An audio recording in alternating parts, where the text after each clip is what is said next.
Assalamualaikum warahmatullahi wabarakatuh. Hai murid-murid, hari ini kita akan sambung pelajaran kita untuk reka bentuk dan teknologi bagi silibus tingkatan 2 bersama saya, Cikgu Fahmi. Okey, sebelum tu kita mulakan pelajaran kita dengan bacaan doa belajar dan juga selawat. Bismillahirrahmanirrahim. Allahumma aftah alaina hikmataka wanshur alaina min khazaini rahmatika ya arhamar rahimin. Rabbi shrah lana sudurana wa yassir lana umurana wahlul 'uqdatam min alsinatina yafqahu aqwalana.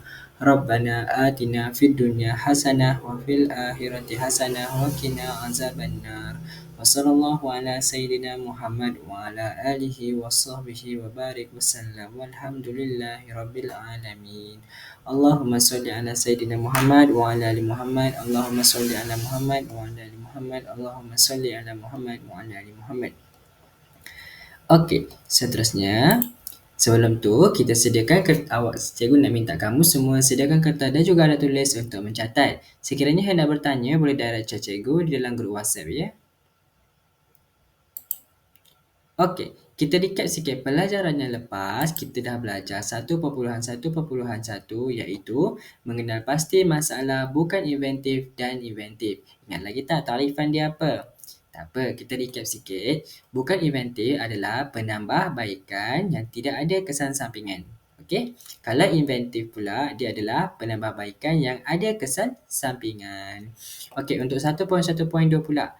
Kita dah belajar menerangkan proses penyelesaian masalah bukan inventif dan juga inventif.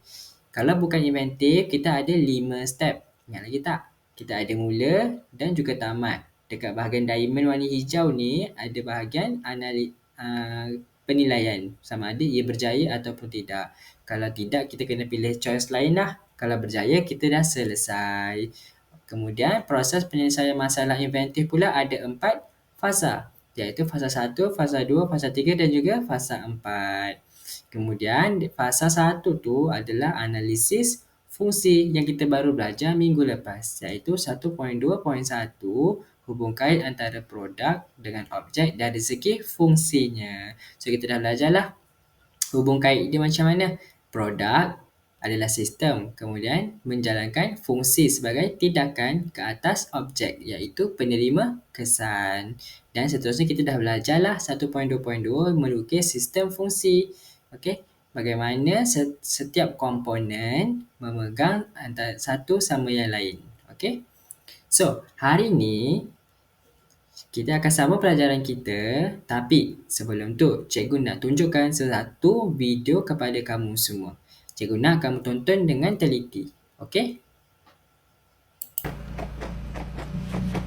Satu hari, satu masalah. Okey, pernah tak mengalami masalah macam ni? Tombol pintu, pusing, tak bergerak. Jam. Jadi macam mana nak buat?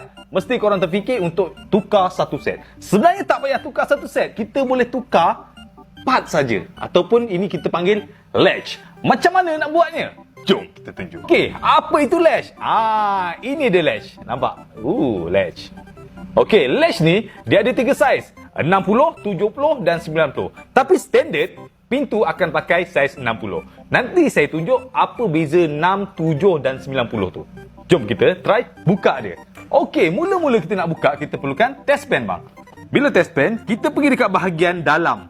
Pintu dalam biasa ada tekan ni. Tekan tombol ni. Cari kat sini, kita akan nampak ada satu lubang ni. Lubang. Ada punat dalam tu. Tekan punat.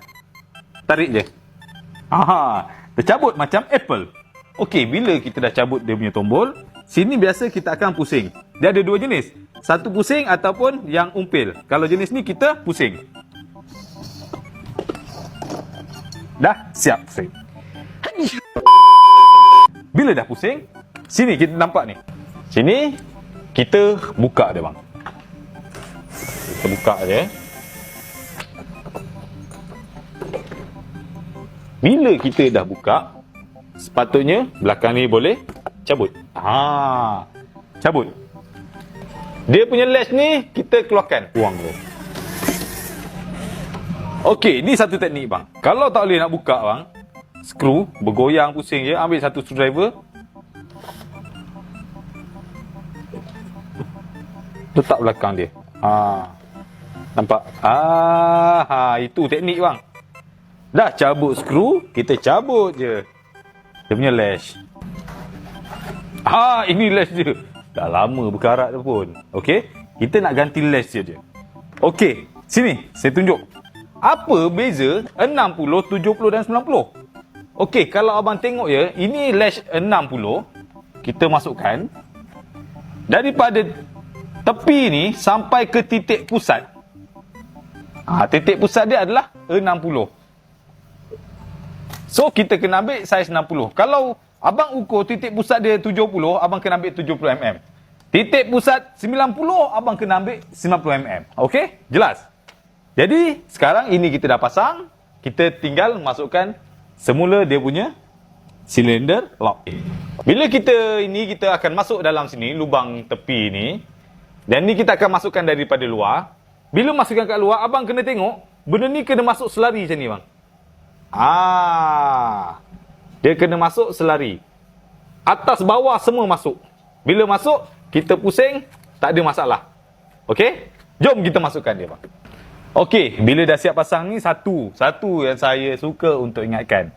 Gunakan kita punya lubricant spray supaya kat dalam barang tak karat. Bersihkan je, tak ada masalah. Spray je.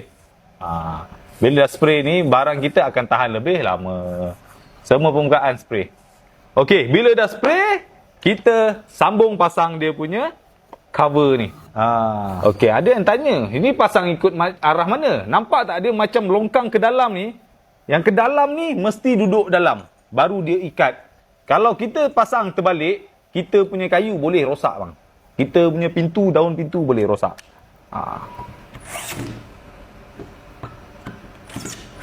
Okey, dah siap? Ambil dia punya cover. Pusing je. Okey. Last kali ambil dia punya apple. Nak pasang apple ni pun, dia ada cara dia bang. Abang tengok kat sini, nampak ada macam bonggol tu. Bonggol tempat dia, ni. Dekat sini. Dalam ni, nampak ada parit ni. Bonggol pergi kat parit. Abang masuk je. Bonggol pergi kat parit. Tolak je bang. Dah. Jadi. Mudah kan? Boleh. Dah boleh main dah. Tapi nanti ni jangan lupa skru lah. Saya tak tunjuk nak skru pun. Okey, jadi jelaskan. Mudah, berkesan. Tak payah nak tukar satu set baru. Tukar lash saja bang. Kita nak jimat betul tak? Okey, satu hari satu masalah selesai. Kalau ada sebarang pertanyaan ataupun permasalahan, boleh komen dekat bawah. Terima kasih.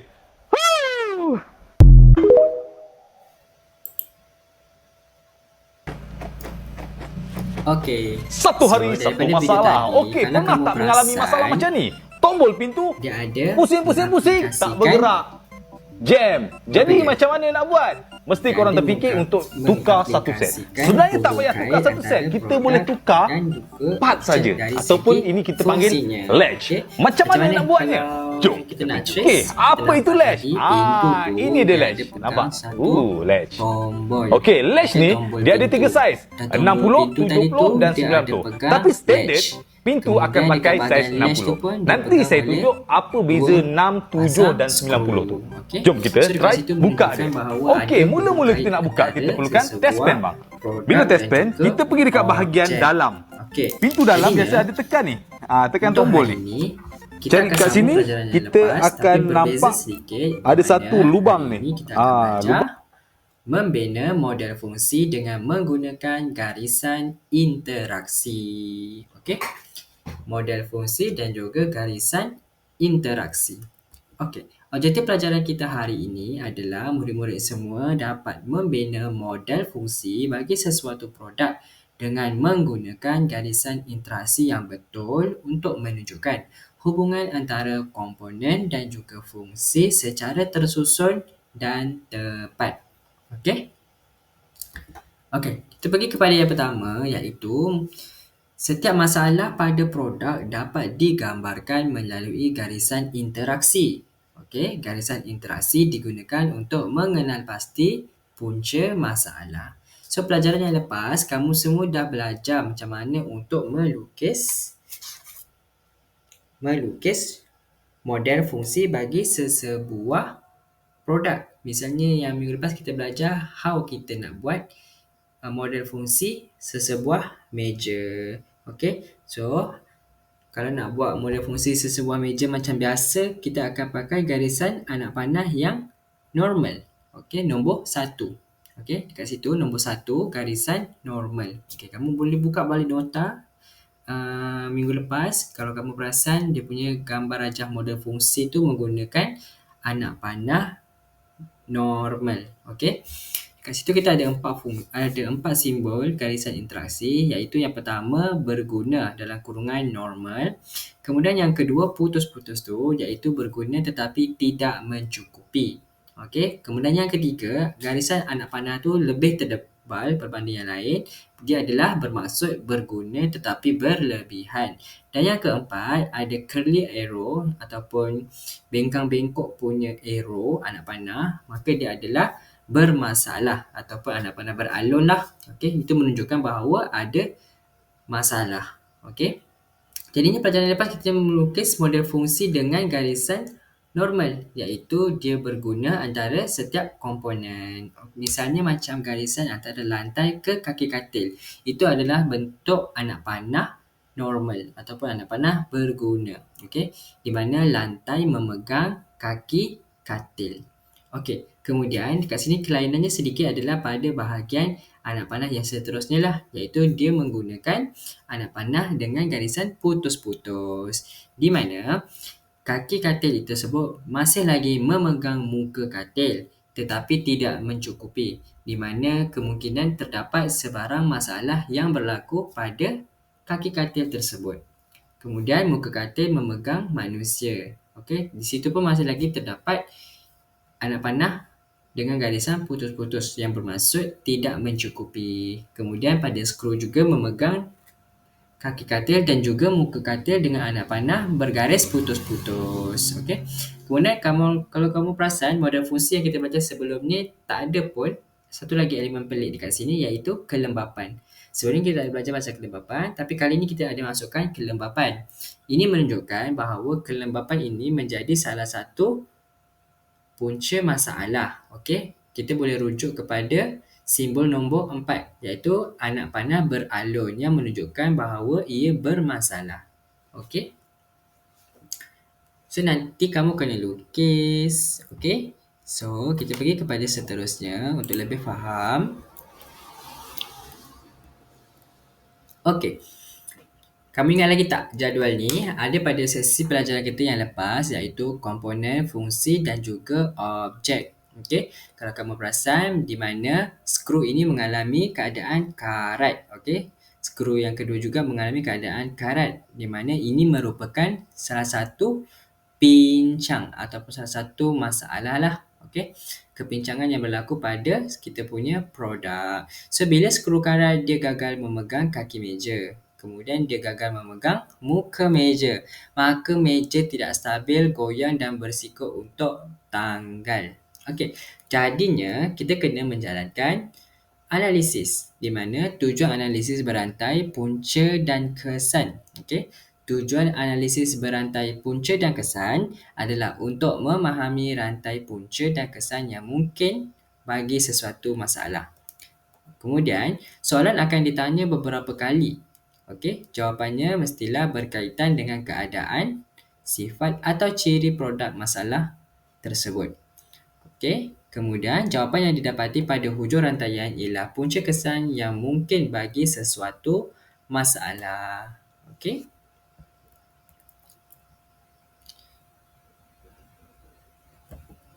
Okey, kita pergi kepada seterusnya, iaitu jenis halangan dan juga contoh. Di mana jenis halangan ni terdapat 3 lah, iaitu semula jadi, sains dan fizik dan juga sifat asas objek. Di mana semula jadi ni contohnya adalah panas, hujan dan juga kelembapan. Manakala sains dan fizik pula antaranya adalah momentum dan juga graviti. Dan sifat asas objek adalah kebolehan manusia.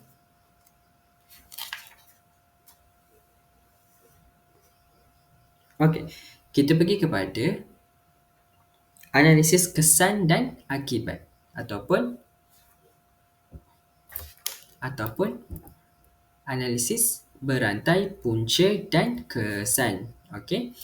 Okey, dekat sini kalau kamu perasan, gambar rajah yang sebelah kiri tu ada sebuah meja yang di atas muka mejanya terdapat buku dan juga handphone. Okey.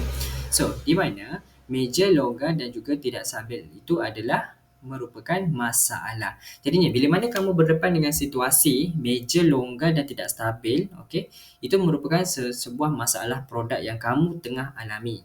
Okey, kemudian kamu perasan bahawa muka meja tersebut tidak stabil dan juga kaki meja tersebut tidak stabil. Okey, itu merupakan salah satu kesan pertama daripada masalah tersebut. Kemudian kamu tertanya-tanya di dalam diri kamu sendiri. Kamu tertanya, kenapa, mengapa muka meja ini tidak stabil? Kenapa kaki meja ini tak stabil? Kemudian kamu tahu, kamu sedar bahawa skru meja tersebut longgar. Kemudian skru pada kaki meja tersebut juga longgar. So, itu adalah kesan yang kedua. Dan kamu bertanya lagi, kenapa skru ni boleh longgar? Rupa-rupanya kamu dapati bahawa skru tersebut karat. Okey, kamu dah tahu puncanya, iaitu skru telah karat. Kemudian kamu tertanya lagi, kenapa skru ni karat? Rupa-rupanya jawapannya adalah kelembapan, di mana ia terdedah kepada lembapan udara. Jadinya itu adalah punca akhir ataupun super system yang take over ataupun mengawal keseluruhan produk. Okey. So dekat sini kamu dah sedar bahawa skru itu karat disebabkan oleh kelembapan daripada udara. Jadinya dekat situ kamu dah tahulah punca terakhir menyebabkan skru itu karat adalah kelembapan.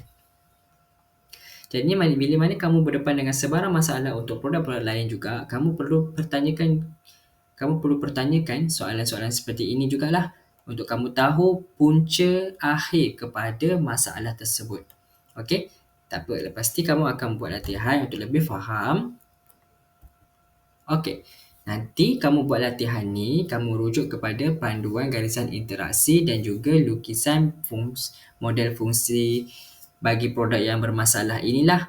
Okey. Kemudian kamu gunakan pengetahuan dan panduan ini untuk jawab soalan yang dekat bawah tersebut. Okey. Sebuah almari kasut yang diperbuat daripada kayu berada di anjung hadapan rumah. Setelah sebulan, rak kasut tersebut mulai usang, tidak kukuh dan bergoyang.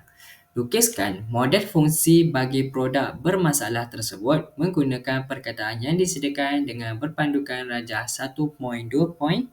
Okey, cikgu nak kamu lukis gambar rajah seperti 1.2.3 tersebut menggunakan kata kunci yang cikgu bekalkan dekat bawah tersebut. Okey. So nanti kamu boleh isi nama penuh kamu, tarikh dan juga tajuk latihan. Kemudian upload dekat dalam Google Form seperti biasa. Okey. Okey, itu saja untuk hari ini. Sekian, terima kasih daripada cikgu. Assalamualaikum warahmatullahi wabarakatuh.